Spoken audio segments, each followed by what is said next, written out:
भाइयों और बहनों, हिंदुस्तान में एक शब्द है जो सदियों से हमारी पहचान भी तय करता है और हमारी दीवारें भी।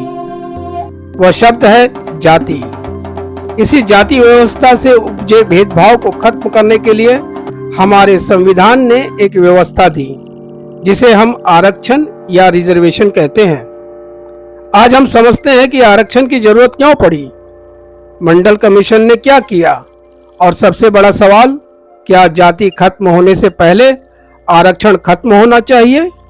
जब हमारा देश आजाद हुआ भाइयों और बहनों, तो सदियों से सामाजिक और शैक्षणिक रूप से पिछड़े दलितों और आदिवासियों को मुख्य धारा में लाने के लिए संविधान द्वारा आरक्षण की व्यवस्था की गई।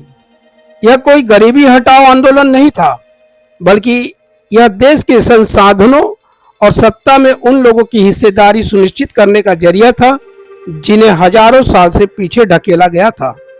भाई और बहनों, समय बदला और साल 1980 में मंडल कमीशन ने अपनी रिपोर्ट सौंपी। 1990 में जब इसे लागू किया गया तो देश की राजनीति हमेशा के लिए बदल गई। मंडल कमीशन ने रेखांकित किया कि देश की एक बहुत बड़ी आबादी, जिसे हम अन्य पिछड़ा वर्ग यानी ओबीसी कहते हैं, वह अभी सामाजिक और शैक्षणिक रूप से पिछड़ी हुई है। कमीशन के सुझाव पर ओबीसी को 27% आरक्षण दिया गया। इसका मकसद सिर्फ नौकरी देना नहीं, बल्कि व्यवस्था में पिछड़े समाज की आवाज को मजबूत करना था। अब आते हैं आज के सबसे बड़े और संवेदनशील सवाल पर। अक्सर बहस होती है कि आरक्षण कब खत्म होगा।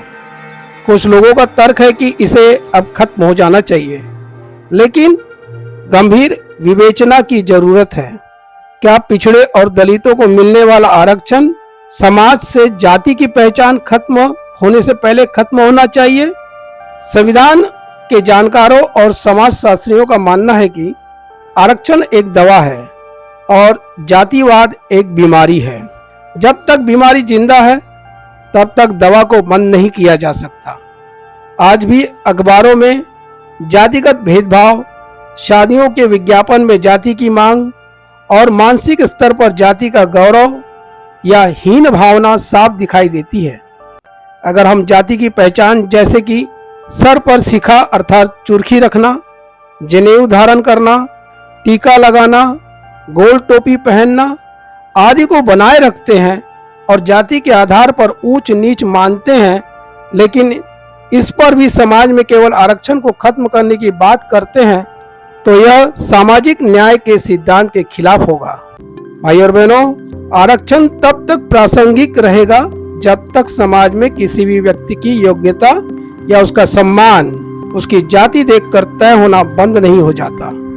निष्कर्ष यही है, आरक्षण का अंत तब स्वतः हो जाएगा जब हिंदुस्तान से जातिगत और समाज की पहचान पूरी तरह मिट जाएगी। जिस दिन हम नागरिक सिर्फ एक भारतीय होंगे, उसी दिन किसी भी वर्ग को विशेष सुरक्षा की जरूरत नहीं पड़ेगी।